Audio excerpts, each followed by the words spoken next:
Boss. Nakausap ko na rin si Okoy. Good news, bad news, very bad news. Good news, nagkakapila na yung mga kliyente. Bad news, pinagtatalunan nila utol mo. Very bad news, nagustuhan rin ni Okoy. Binabakuran na. Ang tindi rin ni Okoy. Ang tibay ng bagang, ha? Alam niya ng pulis yun, eh. Didiskartehan pa rin.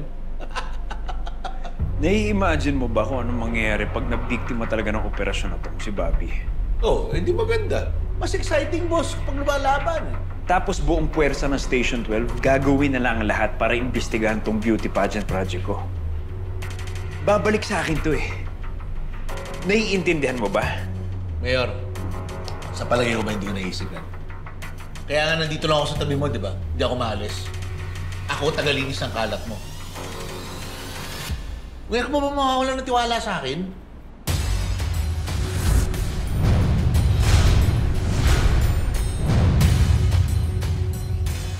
Sige, sandali. I need you on my side now.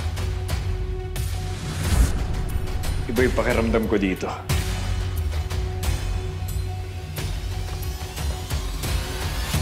Tawagan mo si Okoy.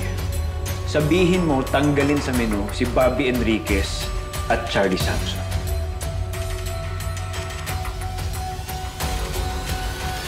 Mayor, sigurado ka sa desisyon mong yan?